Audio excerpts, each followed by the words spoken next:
Hi everyone, this is Jackie from Smith Family Travels, and I'm coming to you today with another travel tip video. This video is going to talk about how to save for that family vacation.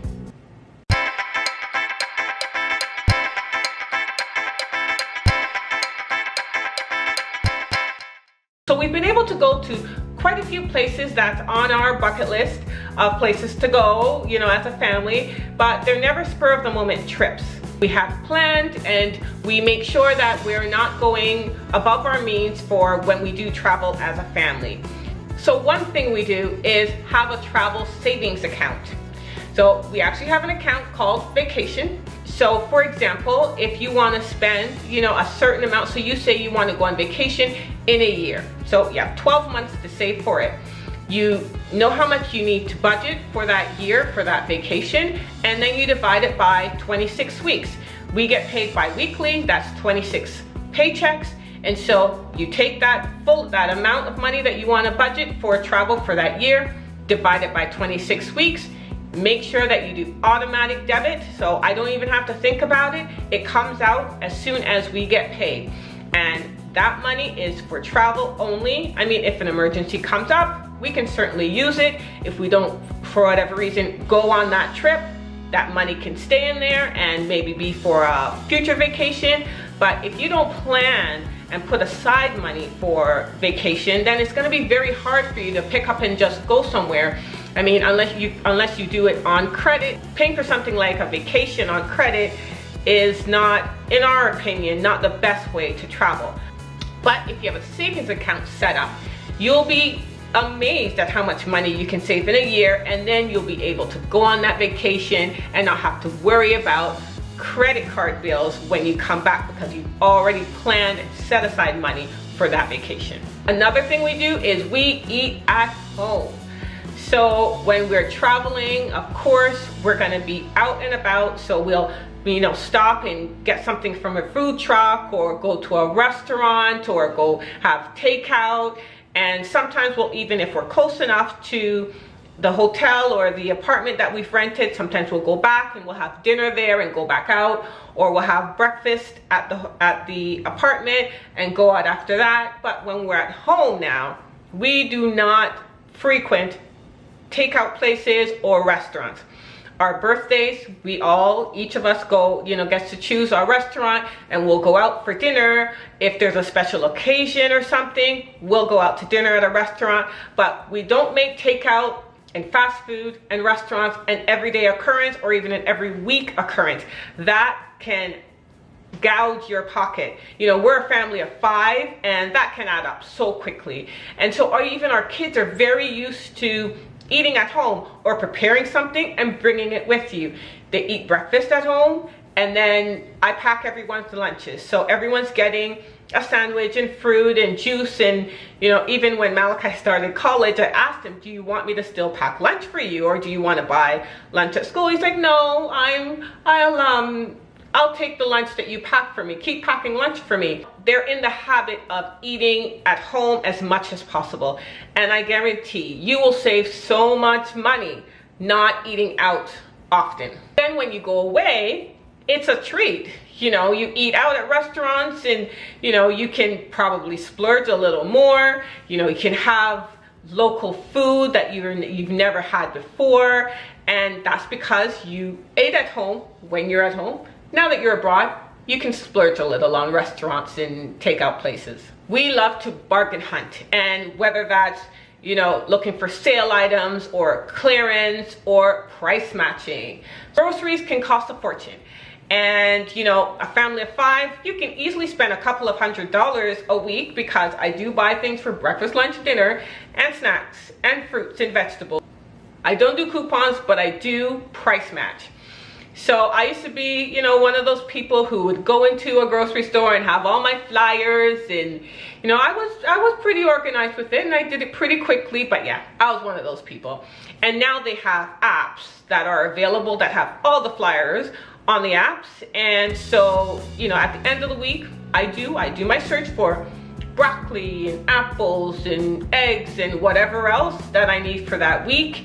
And I know who has it on sale. I know who has the best price.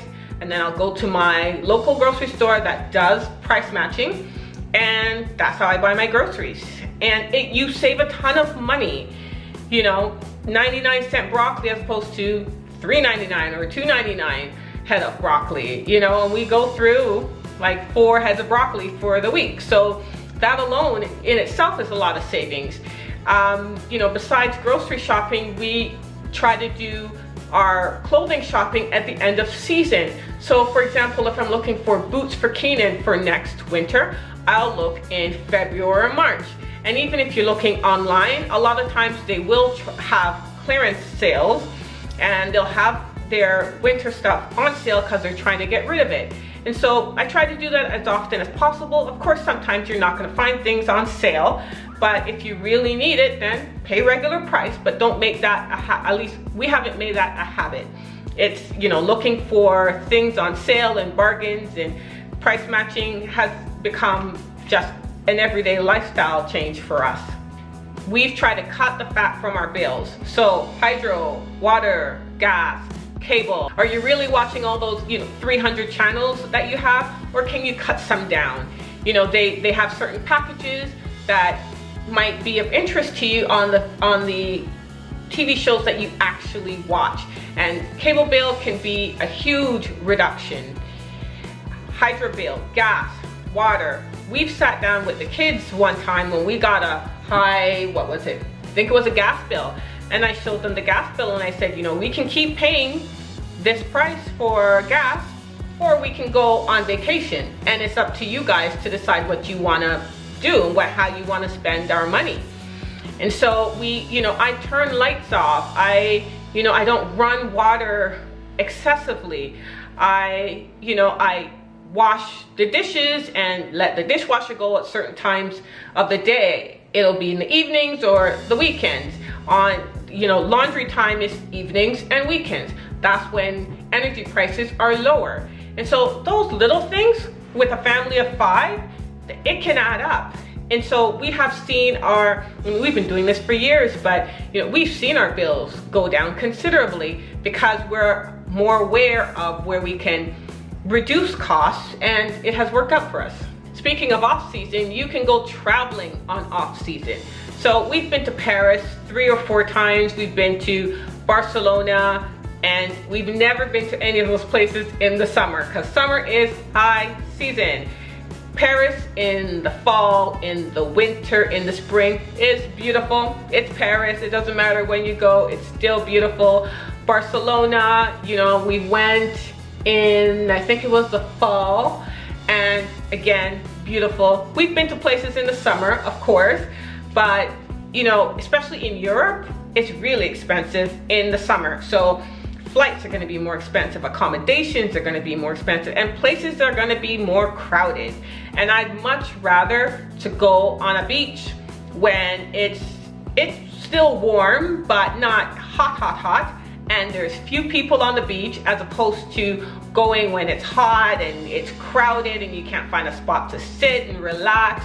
So look into low season. So if you're looking, for example, to go to somewhere in Europe, you can do research on the best times to go during low season, and you'll be surprised at the deals you can get on flights, on the deals you can get on accommodations. And just make sure that whatever you want to see is still open during those times. But traveling on off seasons is a surefire way to save some money. We do a lot of research before we go away on accommodation prices.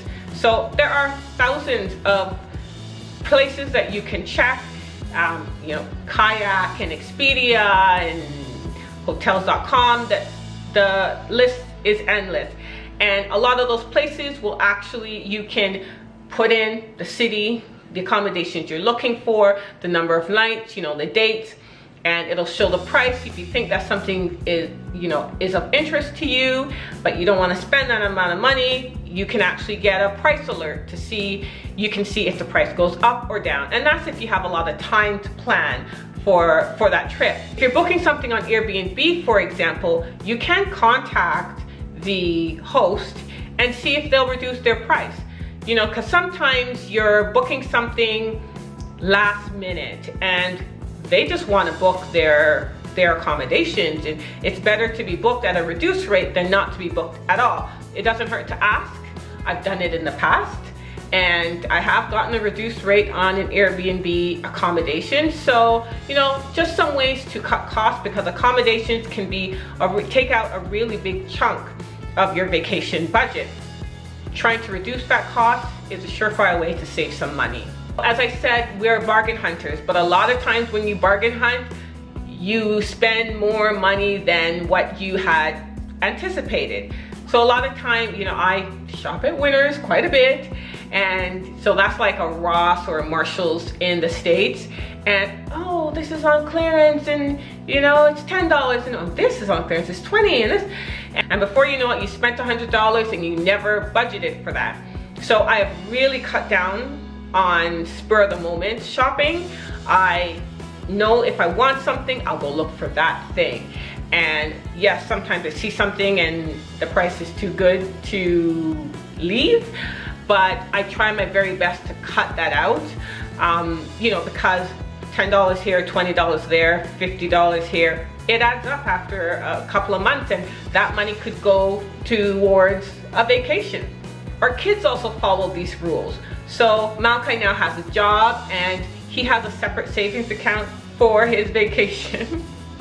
And so when we go somewhere, you know, I say, okay, Malachi, we're going to Washington. How much money do you want to spend? And so, you know, he'll say, okay, Mom, can you get this amount of US dollars for me?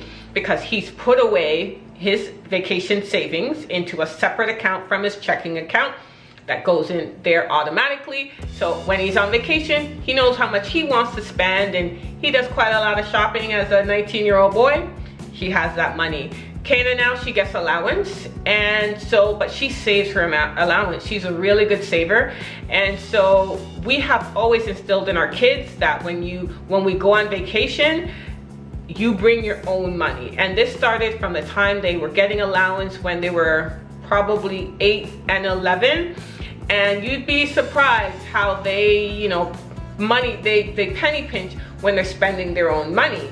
Sometimes I'll give them more money, you know, when they were younger, and Kay and I still give some money because she does only get allowance, but she doesn't use her allowance for anything else but, you know, Christmas shopping for her two brothers, and when we go on vacation. So I hope that these tips were useful to you, and if you have any tips of your own that weren't on my list, drop me a comment and let me know what your family does to save for family vacations.